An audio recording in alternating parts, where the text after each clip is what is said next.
अस्सलाम वालेकुम students. Week 12 के इस सेकंड लेक्चर में हम देखेंगे जो हमने लास्ट लेक्चर में टॉपिक शुरू किया था मैनेजिंग टेबल्स का, उसी को कंटिन्यू करेंगे। उसमें हमारे पास तीन टॉपिक्स हैं आज। एक है creating a table, then creating a table with guidelines and creating temporary tables. तो मुख्तसर सा ये लेक्चर होगा क्योंकि इसमें जो टॉपिक्स हैं वो क्वाइट फेमिलियर हैं आपके लिए और वो मुख्तसर हैं। तो इसको स्टार्ट करते हैं। क्रिएटिंग अ टेबल, ये टेबल क्रिएट करने का वे वही है जो आपने इससे पहले बहुत दफ़ा टेबल क्रिएट किया हुआ है। जैसे कि आपने डेटाबेस सिस्टम के कोर्स में भी आपने टेबल क्रिएट करना सीखा होगा। इसके अलावा जब आप अपनी कोई प्रोग्रामिंग का प्रोजेक्ट वगैरह करते हैं उसमें भी अगर आपको कोई टेबल क्यूरी के थ्रू क्रिएट करना पड़ता है तो फिर आप उसके लिए भी यही क्यूरी ही लिखते हैं। बेसिकली क्रिएट टेबल जब आप करते हैं तो इसका मतलब होता है कि आप अपने डेटाबेस के अंदर एक टेबल क्रिएट कर रहे हैं और टेबल क्रिएट करते वक्त आप साथ ही उसकी जो फील्ड्स होती हैं, जो उसके एट्रीब्यूट्स होते हैं, कॉलम्स होते हैं, वो आप मेंशन कर देते हैं विद देयर डाटा टाइप्स। फिर उसी स्ट्रक्चर का जो टेबल होता है वो आपके डेटाबेस में क्रिएट हो जाता है। जैसे कि यहाँ पर एक एग्जांपल से समझते हैं कि टेबल कैसे हम क्रिएट कर रहे हैं। सो टेबल क्रिएट करने की जो क्यूरी होती है वो होती है क्रिएट टेबल, और आगे आप टेबल का नाम लिख देते हैं और पैरेंथेसिस के अंदर आप ब्रैकेट के अंदर आप उसके जो कॉमा सेपरेटेड जो फील्ड्स होती हैं विद देयर डाटा टाइप्स वो आप मेंशन करते हैं। जैसे कि एम्प्लॉय का टेबल के अंदर आपके पास हमने जो पहली फील्ड रखी है वो है एम्प्लॉय आईडी। एम्प्लॉय आईडी और एम्प्लॉय आईडी की टाइप है नंबर, क्योंकि ये एक आईडी है, एक नंबर होगा तो उसकी टाइप है नंबर। और इसमें आपके पास 6 आपने इसकी लेंथ रखी है। उसके बाद है फर्स्ट नेम। फर्स्ट नेम में आप क्योंकि नाम स्टोर करेंगे और ये एक स्ट्रिंग होगी और स्ट्रिंग को रखने के लिए आप जो डाटा टाइप रखेंगे वो होगी varchar2 और उसके आगे उसकी लेंथ होगी। फिर लास्ट नेम varchar2 उसकी लेंथ होगी। ईमेल भी क्योंकि एक स्ट्रिंग फॉर्म में ही ली जाती है तो varchar2 और उसकी लेंथ। फ़ोन नंबर में क्योंकि डैशेस वगैरह आ सकती हैं इसलिए आप इसको भी varchar ही लेंगे। फ़ोन नंबर varchar2 20 इसकी लेंथ। हायर डेट अब क्योंकि एक डेट है तो इसलिए बेहतर है कि आप इसको डेट टाइप में स्टोर करें, तो आपने लिख दिया आगे डेट। अभी जो आगे लिखा हुआ है डिफ़ॉल्ट सिस डेट, ये ऑप्शनल है। असल में इससे होगा ये, जब आप लिख देंगे डिफ़ॉल्ट सिस डेट तो उसका मतलब होगा कि अगर आप खुद से कोई डेटा एंटर नहीं करेंगे तो सिस्टम की डेट होगी वो डिफ़ॉल्ट आपकी इस जगह पर प्लेस हो जाएगी। जॉब आईडी भी क्योंकि आपकी स्ट्रिंग हो सकती है जिसके साथ कोई करैक्टर जुड़े हुए हो सकते हैं। लाइक अगर आप डेवलपमेंट डिपार्टमेंट में हैं तो आपका आईडी हो सकता है D02, तो इसलिए इसकी टाइप भी आप रखेंगे varchar। सैलरी क्योंकि आपकी फ्लोटिंग पॉइंट नंबर हो सकता है इसलिए आपने उसकी टाइप रखी है नंबर, और फ्लोटिंग पॉइंट के लिए आप लिख देंगे 8,2। इसका मतलब कि 8 डिजिट्स उसकी लेंथ होगी और पॉइंट के बाद 2 डिजिट्स तक वो आपको शो करेगा। कमीशन PCT, कमीशन परसेंटेज भी हमारी फ्लोटिंग में हो सकती है इसलिए आपने उसको भी इसी तरह से लिखा। मैनेजर आईडी आपका एक आईडी होगा और डिपार्टमेंट आईडी भी आपका एक नंबर होगा, इसलिए आपने इन दोनों को नंबर रखा है।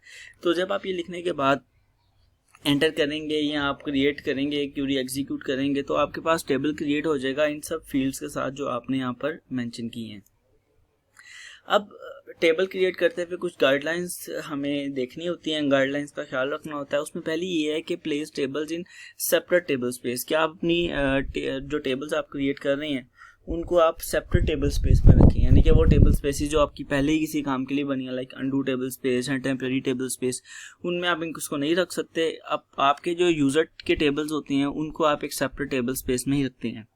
Then use locally managed table spaces to avoid fragmentation। Fragmentation को अवॉइड करने के लिए आप टेबल स्पेसिस को लोकली मैनेज करें, उससे ये होता है कि आपकी जो फ्रैगमेंटेशन होती है वो नहीं होती। Third guideline is use few standard extent sizes for tables two reduce table space fragmentation. के जो आप फ्यू स्टैंडर्ड एक्सटेंट के साइज हैं जो वो आप टेबल के लिए इस्तेमाल करें ताकि आपकी जो फ्रैगमेंटेशन है टेबल स्पेस की वो कम हो सके। इन गाइडलाइंस के बाद हम देखते हैं कि ये आपके लिए एक नई चीज़ है कि टेम्परेरी टेबल्स क्या होते हैं, कि टेम्परेरी टेबल्स क्यों बनते हैं, वो किस तरह से बनाए जाते हैं। ये नॉर्मली हम अपने काम करते हुए बनाते नहीं हैं लेकिन ये हम बनाए जा सकते हैं। तो basically temporary table spaces temporary tables वो टेबल्स होते हैं जिनके अंदर आपका टेम्परेरी डाटा रखा जाता है, यानी कि वो डाटा जो आपको किसी एक ख़ास ट्रांजैक्शन के दौरान चाहिए या ख़ास सेशन के दौरान चाहिए, तो वो डाटा जो आपका टेम्परेरी होता है, यानी कि कोई एक ट्रांजैक्शन चल रही है, आपको डाटा सिर्फ उस दौरान के लिए स्टोर करना है, या एक सेशन यूज़र ने क्रिएट किया है, आपको डाटा सिर्फ उस सेशन के लिए स्टोर करना है, बाद में आप उसको डिलीट कर देंगे, आपको नहीं चाहिए। तो सिर्फ टेम्परेरी जो चीज़ें होती हैं उनका जो डाटा आप स्टोर करते हैं वो आप करते हैं टेम्परेरी टेबल्स के अंदर। और जब जो टेम्परेरी टेबल स्पेस होते हैं उसमें जो डाटा मैनिपुलेशन लैंग्वेज के लॉक्स होते हैं वो रिक्वायर्ड नहीं होते हैं। इसके अलावा क्योंकि ये टेबल्स हैं, टेम्परेरी टेबल्स भी आपके बाकी टेबल्स की तरह से टेबल्स हैं, तो आप इस पर इंडेक्स भी क्रिएट कर सकते हो, आप व्यूज़ भी क्रिएट कर सकते हो, और आप इस पर ट्रिगर्स भी क्रिएट कर सकते हैं। यानी कि ये कुछ चीज़ें हैं जो आप अपने टेम्परेरी टेबल्स पे क्रिएट कर सकते हैं। अब हम आते हैं क्यूरी की तरफ कि ये बनाए कैसे जाते हैं। तो फॉर एग्जांपल आपको एक टेबल क्रिएट करना है, टेम्परेरी टेबल, जिसका नाम है employees_temp। तो आप टेम्परेरी टेबल क्रिएट करने के लिए क्यूरी लिखेंगे क्रिएट ग्लोबल टेम्परेरी टेबल, क्योंकि जब हम नॉर्मली टेबल क्रिएट करते हैं तो हम लिखते हैं क्रिएट टेबल, लेकिन अब क्योंकि ये टेम्परेरी टेबल है तो टेम्परेरी टेबल के लिए एडिशनल वर्ड आते हैं, वो होते हैं ग्लोबल टेम्परेरी। सो क्रिएट ग्लोबल टेम्परेरी टेबल, आगे टेबल का नाम एज। अब क्योंकि टेम्परेरी टेबल भी आप किसी और टेबल से डाटा ले रहे होते हैं तो आप लिखेंगे as select static from HR employees, यानी कि जो HR एम्प्लॉयज़ का डाटा है सारा स्टैटिक है, सारा डाटा वो आए और वो सारा अगर डाटा एक टेम्परेरी टेबल स्पेस में टेबल में स्टोर हो जाए जिसका नाम होगा एम्प्लॉयज़ टेम्प।